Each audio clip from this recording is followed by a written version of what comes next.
anybody here see my old friend John?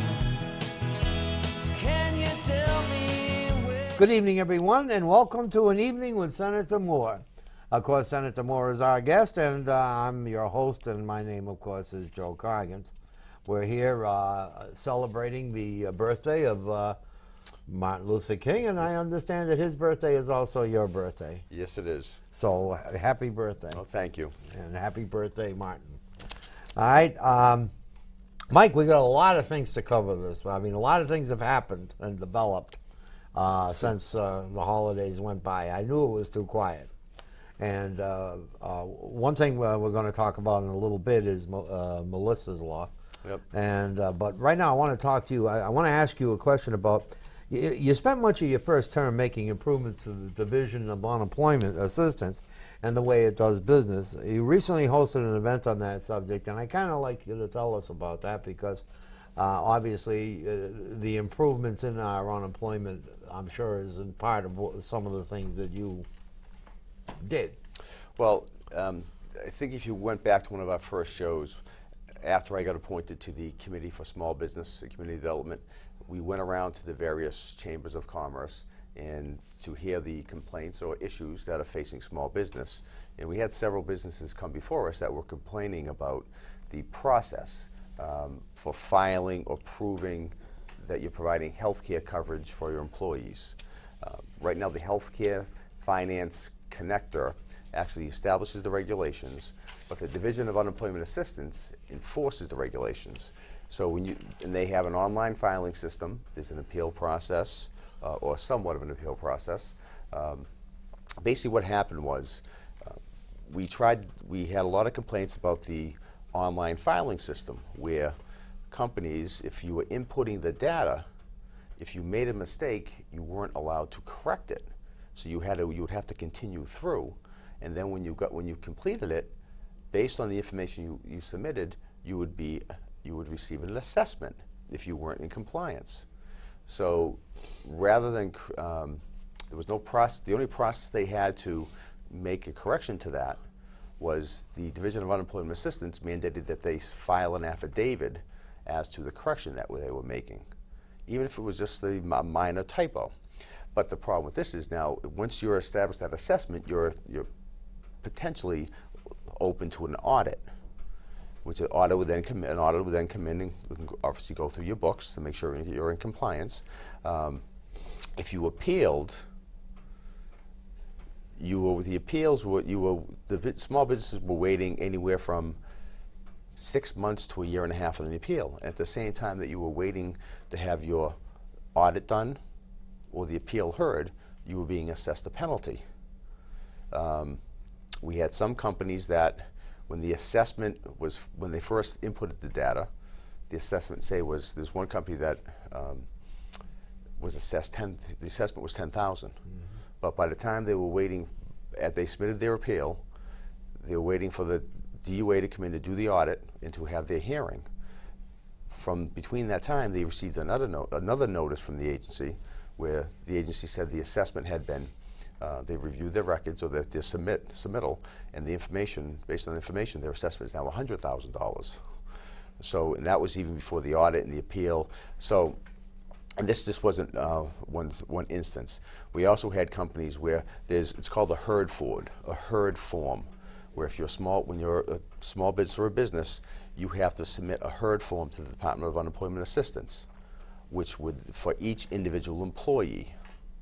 Now, what some businesses had, say you have 100 employees, and you misplaced 10, but you had 90 of those HERD forms.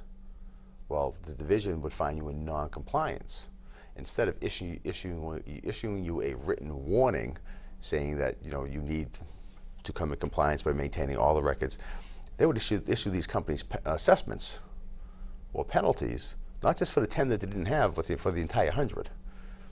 So, based on this information that we received from these companies, we had several meetings with the then Secretary of Workforce and Labor, Suzanne Bump, and myself, several other senators, and several representatives tried to get these issues addressed. Some of these were as simple as when you call the website. That's an administrative process. You can change the website so people can make corrections. There was another aspect that if you called the customer service line, if you had a question about the filing process, there were allegations that the auditors were actually answering the customer service line. So that if you called with a question, you were now getting flagged, and they would then be performing an audit on you. The time frame that you were filing your appeal and the hearing was being held, the auditors had no standard audit. There was not a standard auditing practice. So if you and I are both auditors and we went to different companies or the same company, we would look at different criteria on basing our audit. So some of these things that we went to her on, that we were trying to get them to make administrative changes. We actually had several meetings, and we got very little accomplished. So it was back last January that we actually had oversight hearings. We actually had an oversight hearing. So, but between that time and the time we had the hearing, the Secretary of Workforce and Labor then resigned and ran for auditor. She's now, and she, as you know, she won. She won. And the new secretary came in, Joanne Goldstein, who actually we met with before the oversight hearing. We explained to her what had happened, the processes and the issues. We had the oversight hearing. All the issues came out. A lot of the issues were confirmed based on the testimony that we had heard during the hearing.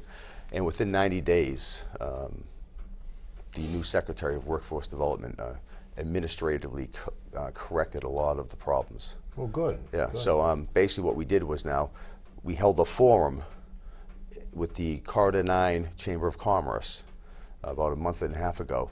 And again, we invited all the businesses from the Metro West and the Corridor 9 to come, and she explained the process of what had been taking place, what they've done to correct the problems, and it was actually very successful. We had a lot of question and answer period, but you know, I think happy. that was the first show that we talked about. It might have been. I'm pretty sure that was the first show. It was actually my first experience conducting an oversight hearing. Right. It was actually it was very interesting. Well, I'm glad, and of course, I'm sure everybody's happy now that this thing has been addressed and for the most part straightened out. Well, actually, the one example I gave you about the $10,000 assessment then to the $100,000 penalty, he actually, we just got notified about a month ago, he actually had his appeal hearing, and the entire penalty's been waived. Oh, good, good. So, yeah, no, so. That makes sense. I mean, it looked to me like somebody was trying to make this a cash grabber instead of doing the right thing.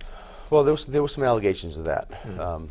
One of the meetings that we went to, someone made the association that DUA was acting like the IRS or DOR, as far as they were there to just. I'm always suspicious when there's a price tag at the end of a policy. You know, Yeah. I'm saying chances are the policy is going, the price tag is going to supersede the policy. Yeah. So I mean, they've done a great job. They've instituted a timeline now for when hearings, from the appeal to the date of the hearings, and then another, I think it's 30 days that they have to have the results of the hearing have to be released. So the website's been corrected, and they're working, as every state agency is right now. You know, staffing is an issue, but they are trying to work to resolve other issues with the filing and the manning of the customer service line. So, but it actually worked out very well for everyone. Yeah, and that's a nice accomplishment to get that done because, especially in these times where the business communities are really hurting. Oh yeah. Anything you can do, and I think we look to our state representatives and our state senators to correct some of these things, so that we can make Massachusetts a viable place for a business to want to come and be here. Yeah. Well, and that's the type of thing where, if you look, everyone follows our votes that we make on legislation in the paper. You know, every Sunday they have the Beacon Hill roll call. I have to follow your vote because I couldn't talk to you on this show if I didn't. Oh, but everyone looks at that as being, or thinking that's all we do. Now, these hearings and these meetings that we had don't make the newspaper. They, you know, other than us talking about it here, no one would know that this is going on. But I'm sure you must get it on the outside, as I do. A lot of people that talk to me about our show here tell me that they find it very informative because we talk about things here that they wouldn't normally hear about. Right. Oh. And I'm really surprised that people are that interested in what we talk about. That probably didn't come out right, but in other words, that they appreciate the background on some of these things that normally wouldn't be discussed. Right. Okay, But or normally in the paper. In the most media outlets, you're not going to get the full Right, brief of exactly. background. You know, they're constrained by the time that they have with the space in the paper that they have. Right. To So, utilize, this show kind of gives a forum to allow you to, and it's not necessarily about you, but it's about what you all of you do down in right. Boston, and I know people are very interested in doing that, and in fact doing things for our community especially. I wanted to ask you last time, but we ran out of time. Millbury, along with several other communities in the area, were recently rewarded with some grant funding relative to fire safety. And can you tell us what program is part of, what program that is a part of, and how Millbury fared in that? Well, it's a part of a federal grant program through the Homeland Security, Public Safety and Homeland Security. It's the Student Awareness of Fire Education. And Millbury, I believe, got $4,500. Approximately $4,500 of a grant. It's for educating, obviously, students in fire safety, fire education, the dangers of tobacco use, and how that can be associated with, obviously, the incidents of fire, fire hazards, or causing a fire. I think back to, I think to my kids right now when they come home and they talk about, especially my son right now, my daughter years ago was, the fire department came in, they're talking about stop, drop, and roll. So I think these are the grants are very useful, they're very educational, they serve a purpose in educating our kids in the hazards that fire can represent, and the safety techniques. Yeah. Now the police are also benefiting from this grant too, not only fire, but I understand there's some money in there for the police department to buy some equipment. Well, no, there's actually another grant that It's a separate grant. that's a separate. Okay. Right now, there is not a standard police identification ID badge throughout the Commonwealth. What we've passed is a law allowing the Department of Homeland Security and Public Safety to create, working with the same agency that does the driver's license, a high-tech digital ID. This way now, if anyone's stopped or encountered by someone who presents a police identification, there'll be an official identification. This way, because right now Millbury is going to have a different format than Auburn or Worcester. So if with the standardization, this way people will know. And by going to the high-tech design of it, it will be harder for someone to actually copy that and produce a fake ID.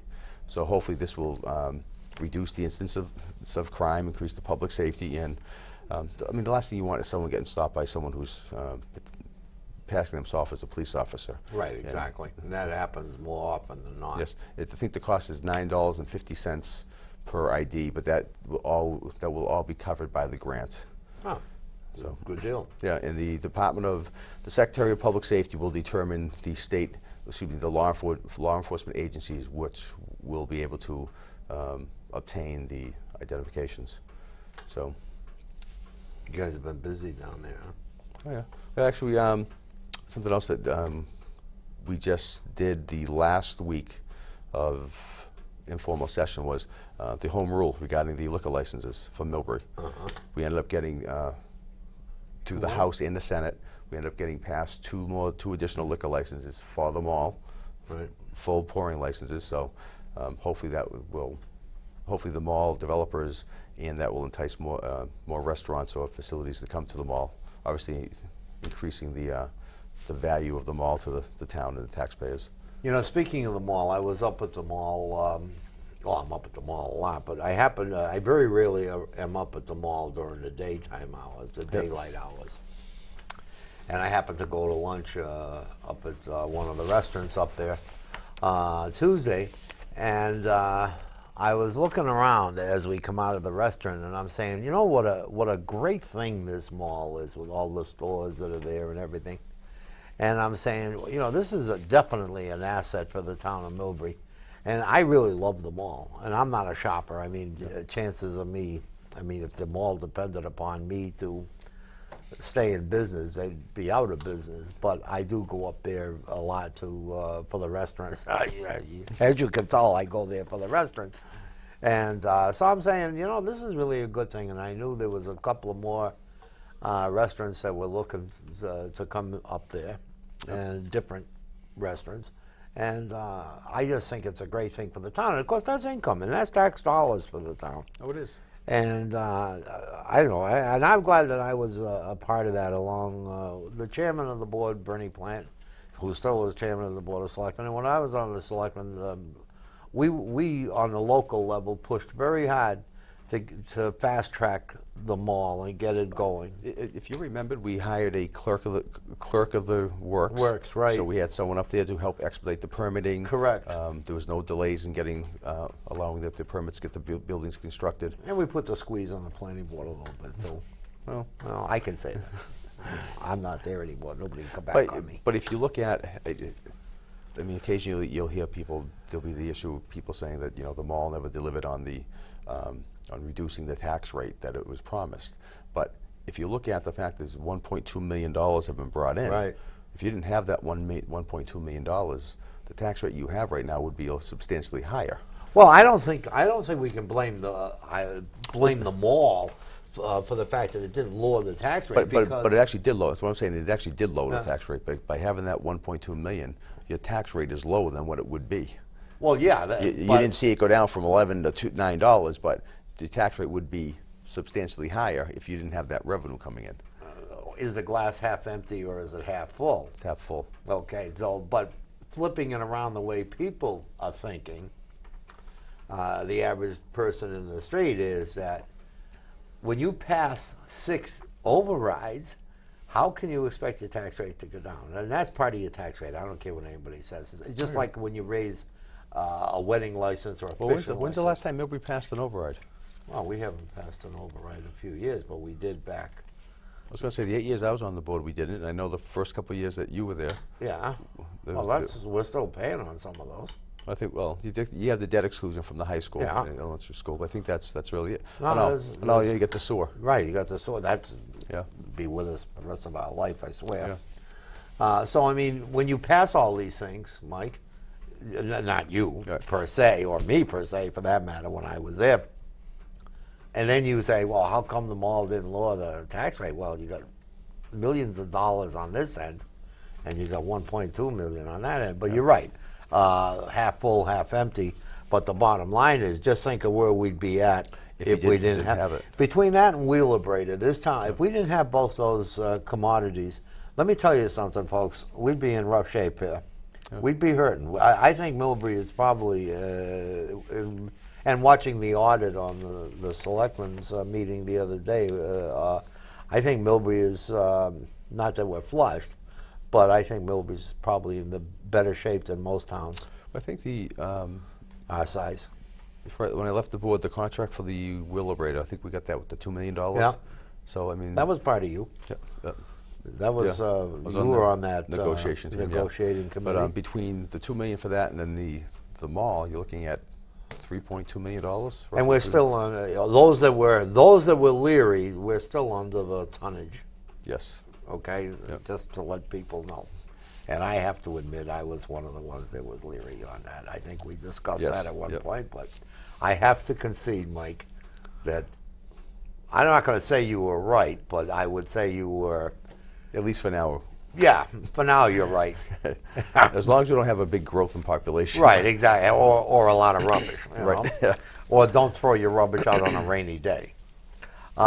Listen, let's moving on here, because I do want to get to Melissa's Law, but I want to talk about the issue of school bullying, and that has been an issue that's been in the paper a lot too.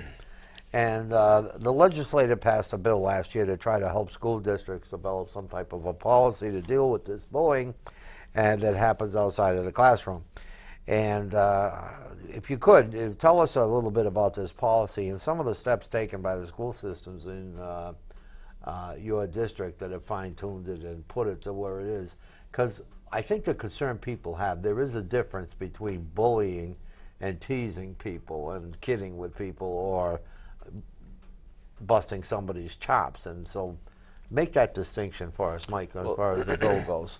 Well, the legislature, by passing the bullying law, we mandated every school district has to come up with their own policy by January 1st. And the policy has to detail, just as you said, the distinguishing between the bullying and, I guess if you want to call it teasing or some interaction between the kids. If there's a complaint of the bullying, how they have to address it. There's got to be some counseling to find out if in fact there is any bullying that's ongoing. But the city of Worcester actually created a anonymous bullying tip line to help deal with this, so students have an avenue. The problem with it, and I think if we remember back to the student, I think was in the western part of the state, I'm forgetting the town, that committed suicide. Right. The problem is the traditional harassing or teasing of kids has gone beyond, just in the school. You've got people on the cell phones, the texts, the computer, the constant barrage.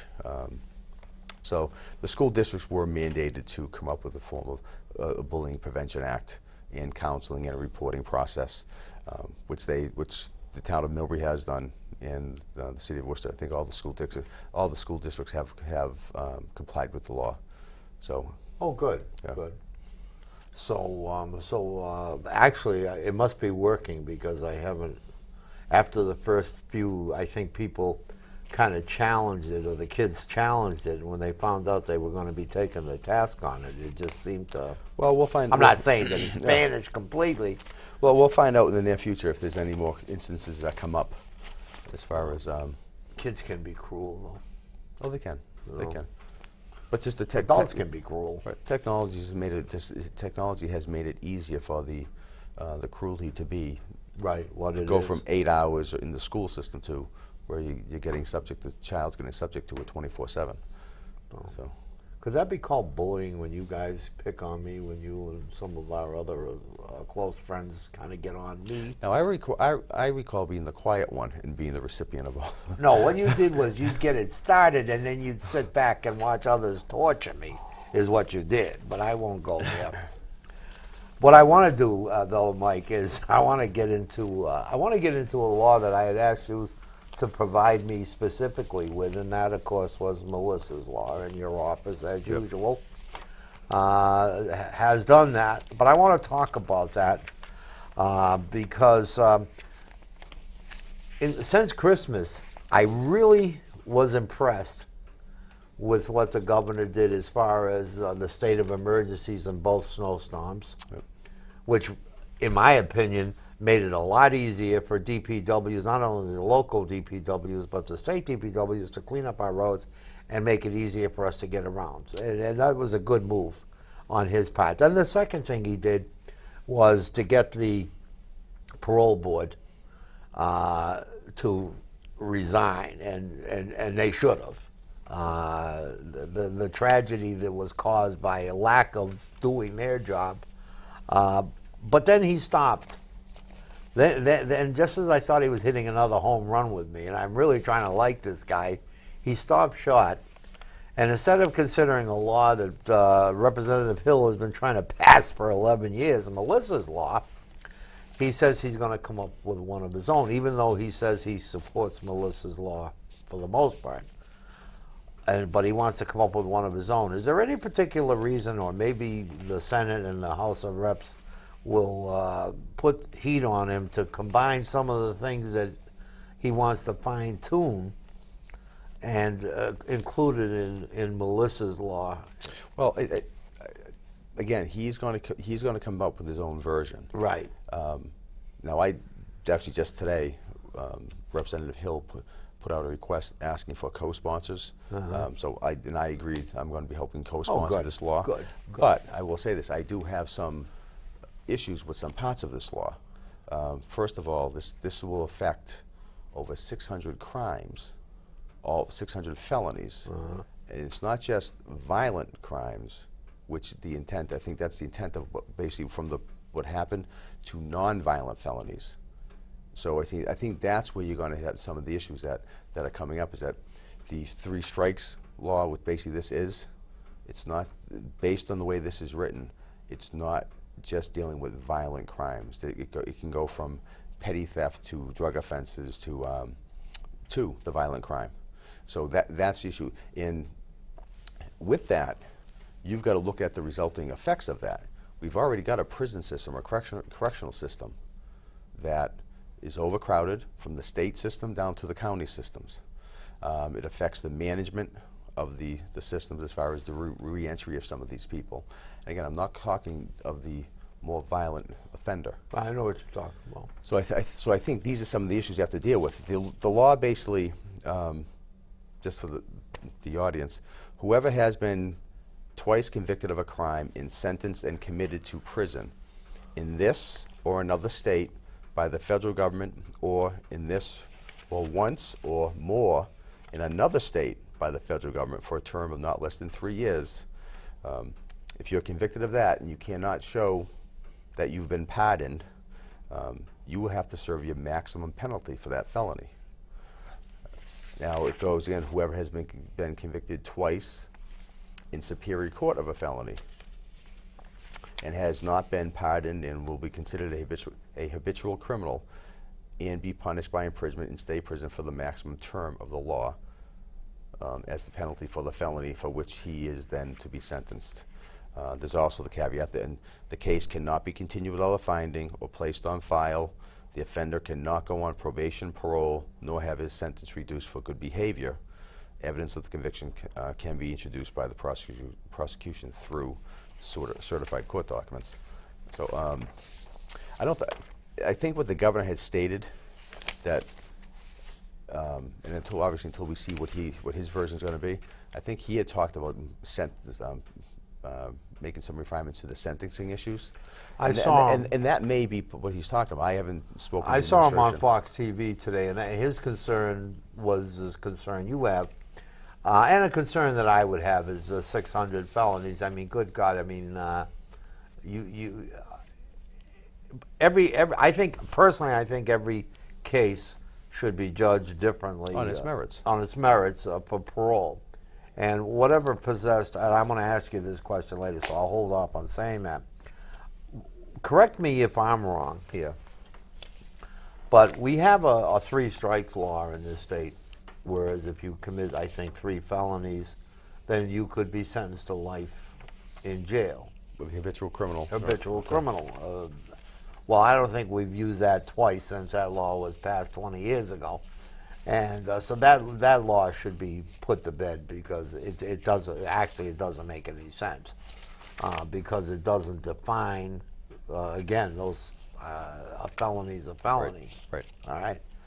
But what I have an issue with is the recidivism on people going back to jail. And correct me if I'm wrong, and I'm sure you will. I'll try to. Yeah. But the recidivism of people going back to jail, I think, and this is just my opinion, I think in part the reason for that is because they get 2.5 years, but they earn good time for this and they earn good time for that, and they cut the sentence because, and these guys play this, you know, having worked in the jail also, these guys play the system to the max.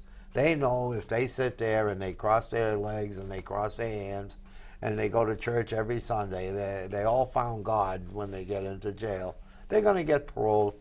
And if I thought that by dealing drugs I could be out in 1/3 of the time that I was sentenced to, really no incentive for me to stop dealing drugs when I get back out again because I'm going to go back into jail, and because of the cost, and I know there's a cost that goes with this, but I also think there should be truth in sentencing. In other words, if you get 2.5 years, you should do the better part of that 2.5 years. And that's not the case. In fact, I think they finally did away with the Concord law, where you got 10 years and you basically only did a year. That was done away with when they had sentencing reform. Right. That 20 years ago. That was awful. But at that time when they did the reform, for an inmate to receive good time, they have to be enrolled in a work program, education program, or a substance abuse program, or work education. or substance abuse program to get their 2.5 days good time a month. Right. If you're not enrolled in that, then you can't get it. If you're on a mandatory sentence, you're excluded Right. from that also. Or if So- it was under 60 days, I think, 60 days or less, Yeah, that- I that- think yeah. you were excluded. Okay. But when we but they did. There are some safeguards in there for that, and I think if you remember at the sheriff's office, I know when I first went there with the Glotus administration, there was under a federal court decree that everyone received it, no matter what, whether they went yeah, to all you had classes to or do was not. breathe, and you got good And time. we ended up appealing that Right. decision, and we got it where they had to attend the programs to receive the good time. Yeah, there was no incentive to go do a program if you could get that time without doing anything. Right. I guess the tough situation is you want to stop the recidivism, but to stop that you've got to offer some sort of program, whether it's GED classes, substance abuse classes, work programs, so they can learn the trade. Whether you're in prison or out of prison, there's always someone that's going to be gaming the system.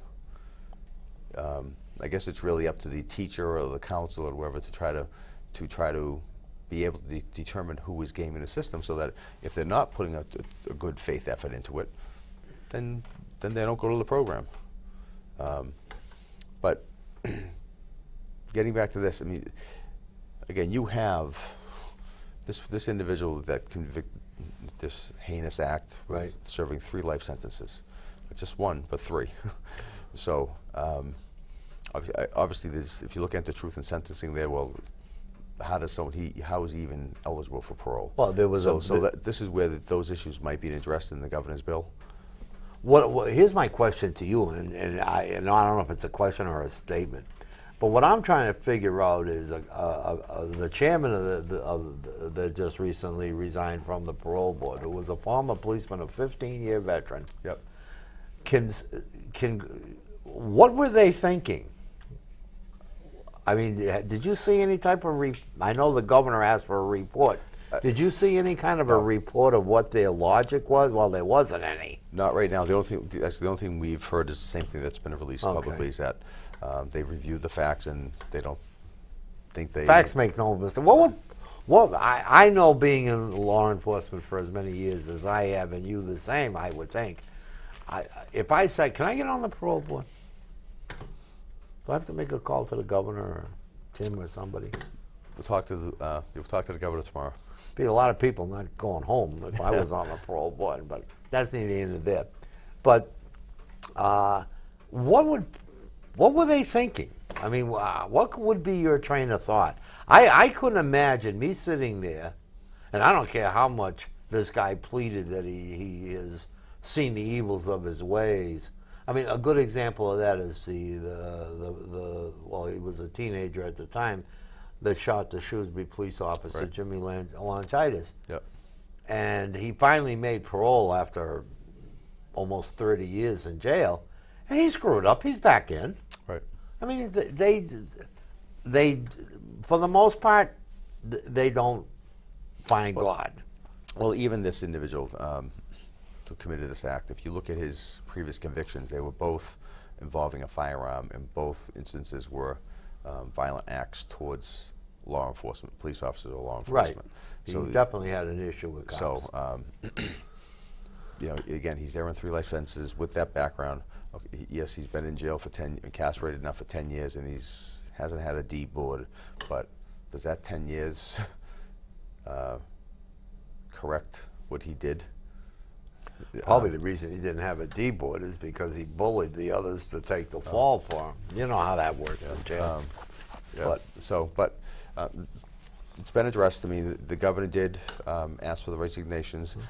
You got the resignations from 5 5 of them, right? 5 and of he them. wants, he's going to shoot a few others. And then that you've were actually involved. got the executive director, Right. and then some other staff. Right. Again, so the results haven't been released. It basically looks to me like, and this is a good thing that he did for pushing that issue, and I commend him for that.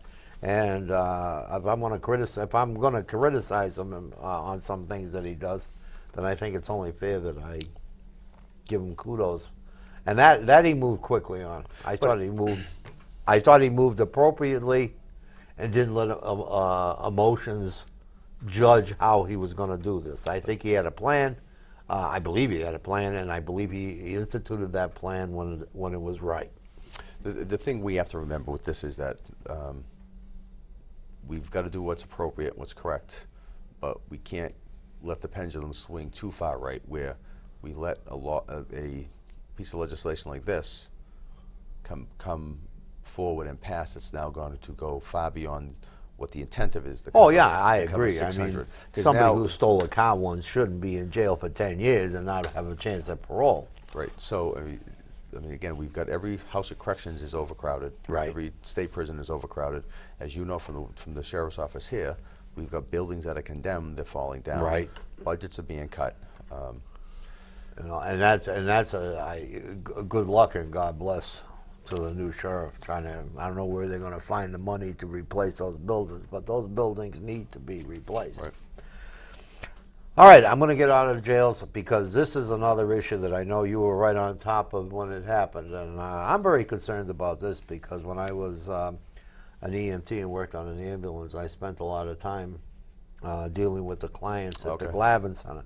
So I'm very upset that anybody is even in the administration is even thinking about closing down the Glavin Center, and I guess it's all but turn the key and lock it up. But there has been an independent organization that has put out an analysis of its own, challenging the administration's finding. So I know you haven't. I don't believe you've changed your position. No, basically, for the audience, the Glavin Center in Shrewsbury, it deals with developmentally disabled individuals. There was a lawsuit several years ago that requires what's called Community First, the Community First Initiative, which doesn't mandate the Community First. It's just that the option has to be there. Now, Community First is placing someone in more of a residential setting instead of what they now call an institution. Now, what they call today an institution is not what it was 50 years ago. So basically, and the Glavin Center in Shrewsbury can hold 51. I think it's roughly about 37. The administration, actually, I should go back to that. This is not just the Patrick administration. This was from the Romney administration also too, where every governor has been trying to close these facilities and put them in residential houses. Now, the issue is from the families of the individuals that are living at the Glavin Center. These are all individuals who have tried to live in a residential setting and have not been successful. Well, those are the ones that are severely well, challenged. And I don't disagree with the concept of the Community First or residential programs, but right now those programs are receiving cuts in their programs. And a one-size-fits-all program, I don't think, can fit these type of situations because you've got individuals who have tried that and they weren't successful. The administration is trying to go down from 6 to 2, to have one up in Danvers and the other in another facility down in, I think it's Taunton, and they have to expend a substantial amount of money to repair or renovate the facility up in Danvers. What happened was, my first budget in the Senate, the House, they were able to get language that required them to perform a study, and then we ended up getting it in the Senate, and then it ended up getting passed in the budget. What we did, we actually got stronger language in the last budget for the year we're in right now, where the report actually had to be filed with the House and Senate Ways and Means, showing the cost savings. What the administration has done, they've had an independent study that's come back stating that there's a $20 million savings by closing the Glavin Center and bringing the individuals to either the state facilities or in Taunton or Danvers, or to move them to a Community First residential setting. The problem is the study that was performed was on a different, a younger and different degree of disability than the individuals who are currently at the Glavin Center. So yeah, they may have documented the savings, but not for the same type of, for the same age bracket and disabilities. So the organization that we're going to be working with, we're going to try to get authorization or to work with the administration to actually have another study done geared towards this age bracket and type of disability that are currently being serviced at the Glavin Center. So it's not completely over with yet. It's about a $16 million allocation in the budget, and the only negative to the Glavin Center, I would say, is more its size. Out of the two facilities that they want to keep open, they're older facilities. The Glavin is actually the more modern facility. That's been around a while, though. Yeah, but it's out of the facilities. It's the more modern facility. But the problem is it's too small. Wow. Yeah, I would think. So, and you've got and sympathetic to the families. You've got people who have moved to this region, to this area, to be close to the people who are living there. And now they're talking. The state is coming in saying, "Well, we're going to uproot you again." Yeah, right, and move you to Taunton or move you to Danvers. That's not. I'm 100% behind your efforts to do the right thing in reference to the Glavin Center. You know, your office is going to be proud of me, Mike, because if I ask you this last question, your staff will say they finally used every question. Okay. And don't know what the last one is. Yeah, I do. I know what the last one is, but I'm gonna ask you because we're running out of time. But this won't take long for you to answer, I'm sure. We've talked in the past about how the economy here in Massachusetts has been recovering at a faster pace than in the rest of the country. And another piece of good news is just recently surfaced for Massachusetts, and we'd like you to tell us about what that is. Well, the Associated Industries of Massachusetts is the largest organization that represents businesses in the Commonwealth. And they judge confidence as in the economy in the Massachusetts Business Confidence Index. And it was back in, let's see, get my notes here. It was as low in 2009. The Consumer Confidence in the Business Confidence Index was down to 33%.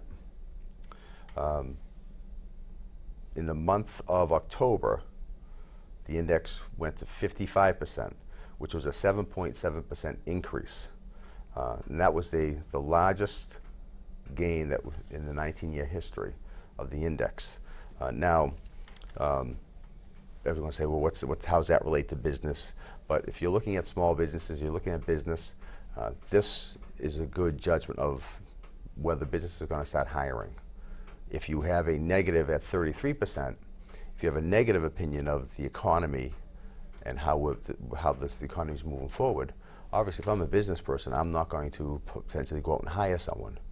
I may restrict my spending, consolidate. But if there's a more confidence in the economy, and you think your business is going to grow, well then there's more of a chance for you to then at that point hire employees. So this is substantially some good news for us that even in the business community they think the economy and the state is moving in the right direction. So, and we definitely are doing that. Mike, we're just about out of time. It's really been nice as usual. It's always nice if you see Mike or I out there. We'd like your input. We'd like you to tell us what you think of the show. Any ideas that you have, any questions you might have. And Mike, why don't you tell us how they can get a hold of the good senator by the number of ways they can get you, actually. Okay. The office number is 617-722-1485. The new email address is michael.moore@masenate.gov. So if there's any questions that you want us or issues you want us to address here, please call, let us know, and we'd love to talk about them. And of course, as usual, I'm real simple to get a hold of. All you have to do is take your cell phone and call it 508-849-8379. It's nice sitting here this afternoon in January taping this program. Again, sharing this day and sharing his birthday, Martin Luther King, and also the good senator's birthday.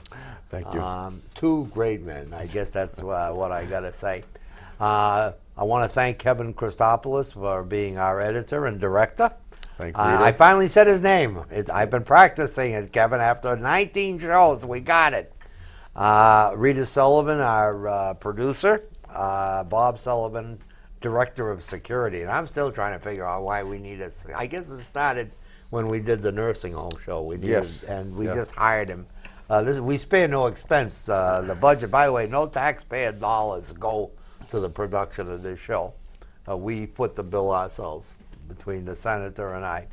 And during the taping of this show, Mary Krumzik dropped in, and we ask you to be on the lookout for her program here. On that note, good night, everyone. Good night.